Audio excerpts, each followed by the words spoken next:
Mesdames et messieurs, bonsoir et bienvenue dans ce journal. Dans l'actualité, 25 formations politiques font leur entrée dans la majorité présidentielle. C'était ce mercredi à l'esplanade de la Foire internationale de Kinshasa. L'AMP, qui voit ses rangs grossir, a saisi l'opportunité pour faire une sorte de démonstration des forces. Images et commentaires à suivre dès les débuts de ce journal. À suivre également la visite à Kinshasa du ministre des Affaires étrangères du Congo-Brazzaville. Jean-Paul Ngakoso est porteur d'un message du président Sassou Nguesso à son homologue congolais Joseph Kabila. Une visite qui témoigne de la bonne santé des relations entre les deux pays. Merci de nous rejoindre. Oui, il ne s'agissait que d'une cérémonie des signatures de la charte de la majorité présidentielle, mais l'événement a pris par la suite des allures d'une démonstration de force. L'esplanade de la Foire internationale de Kinshasa était noire de monde ce mercredi. 25 formations, nouveaux partis politiques ont officiellement fait leur entrée dans la plateforme présidentielle. Témoin de l'événement, Alain Boma. L'enceinte de la Foire internationale de Kinshasa, prise d'assaut ce mercredi par les militants des partis politiques membres de la majorité présidentielle. Et l'événement, c'est la cérémonie des signatures de la charte de la majorité présidentielle par 25 nouveaux partis politiques. Une cérémonie présidée par le secrétaire général de la MP, entouré des membres du bureau politique de cette plateforme. Représenté par son secrétaire général. Au nombre de partis signataires de cette charte figure l'Alliance pour le renouveau du Congo. C'est pour renforcer la famille. C'est pour dire que les partis ont encore confiance à la majorité présidentielle. Donc, ce n'est pas à s'étonner. Moi, je pense que ça ne peut être que cela. Il y a la confiance. Il y a la confiance aux engagements. Nous, les enfants du Congo, nous sommes en train de voir comment les choses sont en train d'évoluer. Nous sommes en train de soutenir les idées du chef de l'État. Le mouvement des réformateurs libéraux est à compter parmi ces nouvelles formations politiques ayant adhéré à la mouvance au pouvoir. Je suis signataire de la charte de la majorité présidentielle en tant que personnalité indépendante et à ce jour maintenant c'est le parti, le mouvement des réformateurs libéraux qui signe aussi son adhésion à la majorité présidentielle pour que nous puissions être en conformité parce que c'était anormal de voir un président national d'un parti politique signataire de la charte en tant que personnalité indépendante et le parti n'est pas dans cette plateforme. La signature terminée, une marche a été improvisée avec comme point de chute le monument de Patrice Emery Lumumba, héros national et symbole du nationalisme congolais. Et pendant que les formations politiques affûtent leurs armes en prévision des élections, les magistrats, eux, se préparent à recevoir des contentieux électoraux. À Kinshasa, la matière électorale est au cœur d'une formation de 4 jours organisée à l'intention de magistrats par le programme d'appui à la réforme de la justice en partenariat avec l'Union européenne et le Royaume des Suèdes. Les précisions dans ces récits. Des magistrats à l'école du savoir à Kinshasa.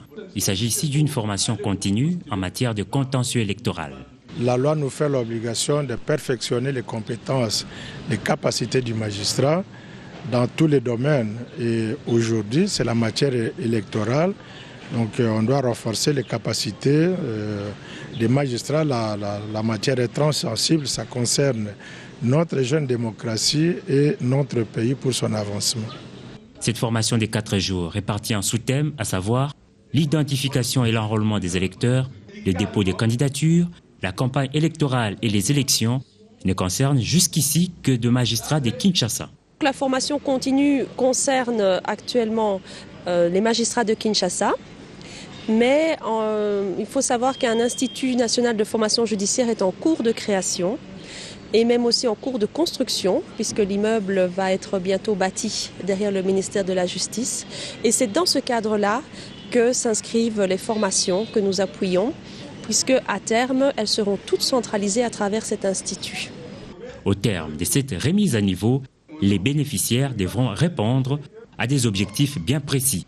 Ce que nous visons, ce que nous appelons l'objectif qui est poursuivi, essentiel, c'est celui-là. C'est qu'à la fin ou aux élections, pendant les élections, si une juridiction puisse se prononcer, il faut que la juridiction se prononce pour l'apaisement.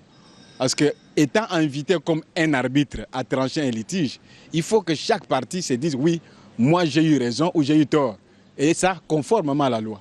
Financée par l'Union européenne et le Royaume de Suède, cette formation continue, assurée par le programme d'appui à la réforme de la justice PARJ, se poursuit sans désemparer.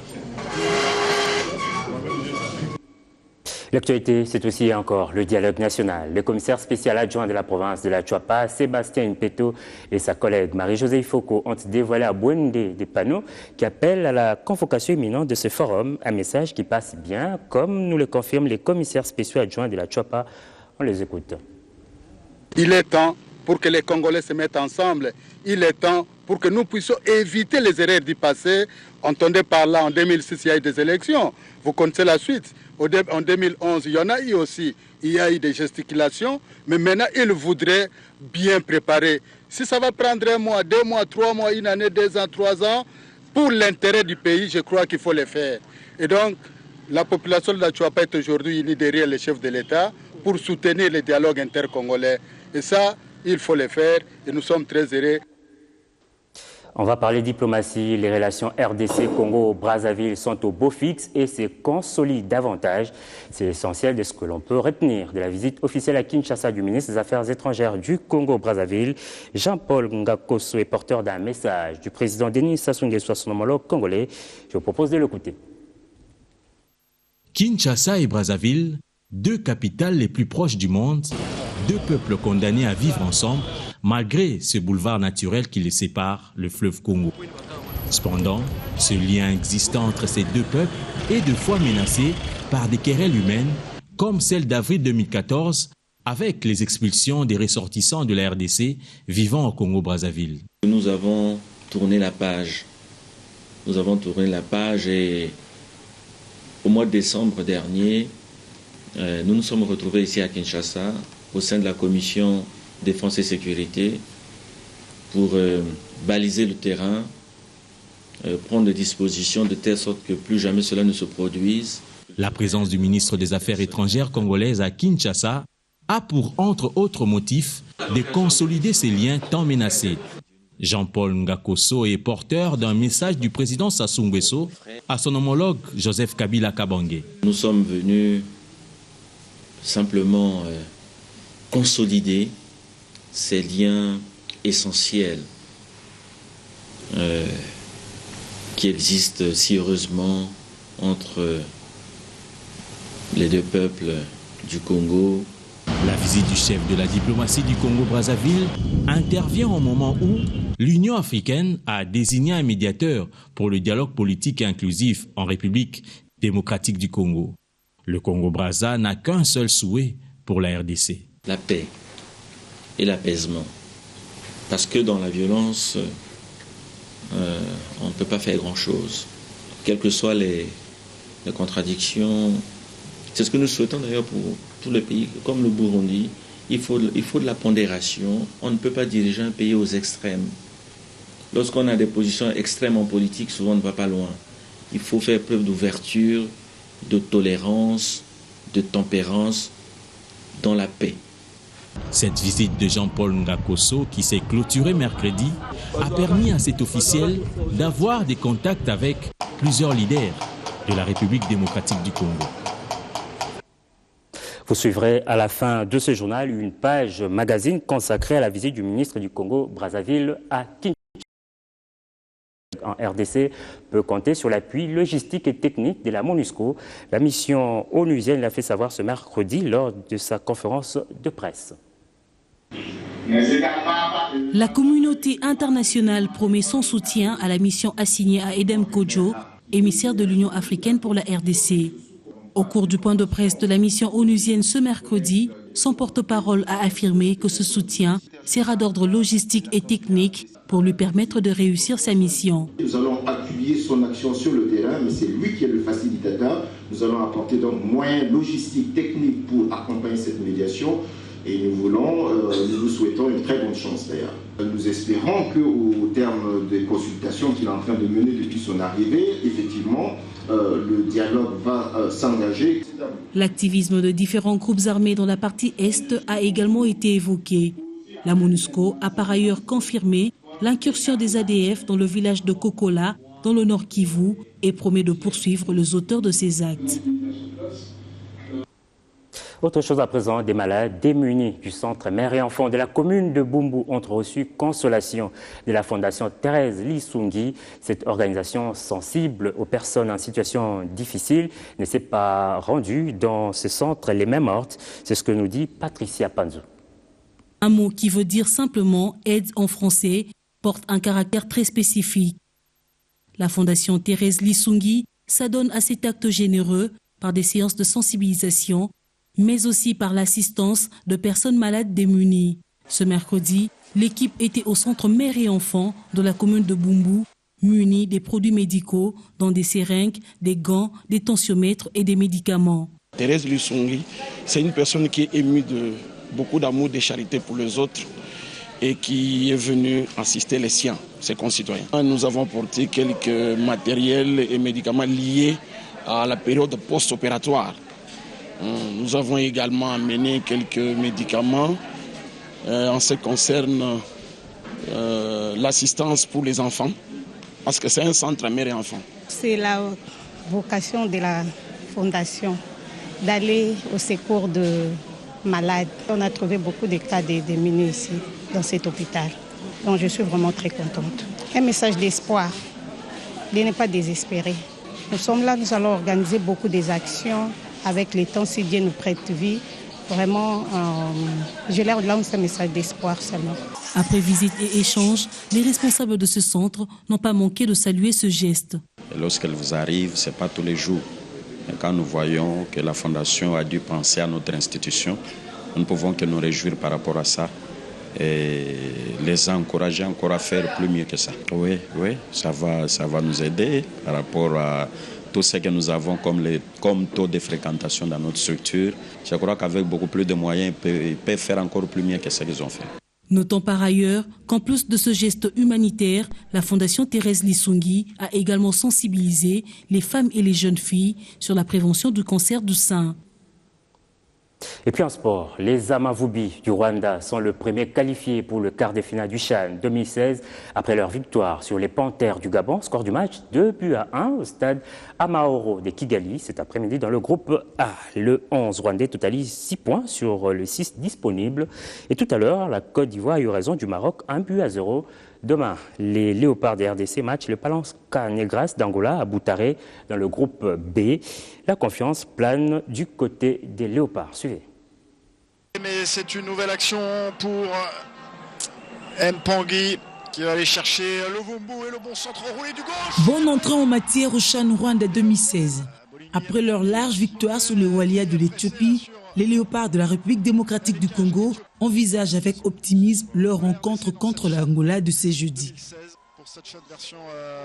L'ambiance est sereine dans le groupe Léopard. Mise en forme et réglages techniques se font avec option de maintenir l'avance dans le groupe. C'est que il y a travail, et puis détermination, et puis concentration. Mais tout le monde consigne un coach, donc c'est que quand on a travail. J'ai dit contre Angola, match en avancé, et tout respecter l'adversaire, mais tout respecter l'adversaire. Na côté Nabiso, je pense que le travail vraiment puis moral les a au niveau. Tu as assuré que peuple congolais nous so bazali la musique et puis baza pembeni. Pour na tous les quarts de finale, ils allaient pendant le match donc to c'est l'effort tous la victoire wana pour que to assurer déjà qualification pour na quart de finale. Les Palanca Negras de l'Angola ne doivent pas être indomptables. C'est un peuple congolais tout, au qui vraiment soutenir, se peut motiver. En tout cas, tout se préparer qui est conséquent pour notre joie. 3 points de départ, on a besoin de malam, peut-être au souk ça malam. Nous avons déterminé du début, si aussi sa compétition est ma victoire, ma victoire.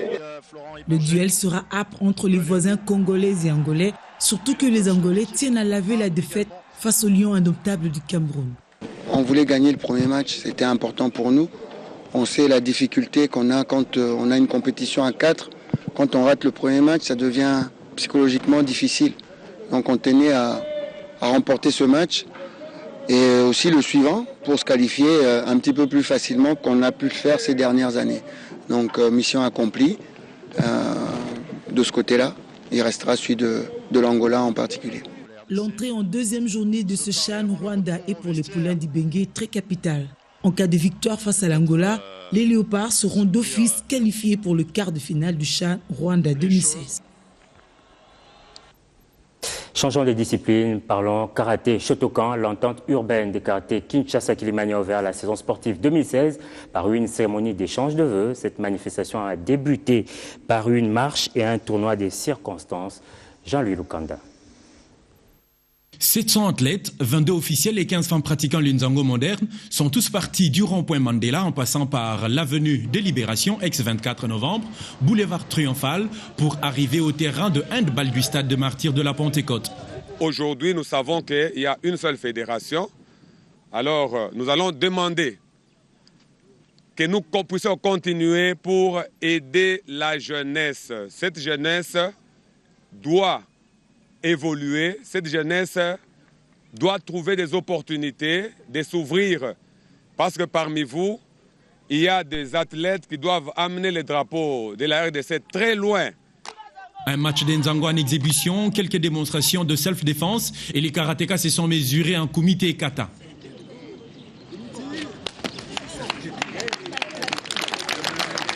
Freddy Kwamba Chikez, président de l'entente urbaine de karaté Kilimani, a, dans son mot de circonstance, rendu le bilan des activités effectuées en 2015, puis projeté les perspectives 2016. L'entente urbaine de karaté Kilimani veut qu'en dehors de nos manifestations habituelles, qu'il soit organisé d'autres, entre autres rencontres amicales, avec d'autres clubs et ententes de la RDC et d'ailleurs, des séminaires sur le code moral qui doit animer nos athlètes et autres rencontres de réjouissances en vue de garder la flamme de l'entente toujours allumée.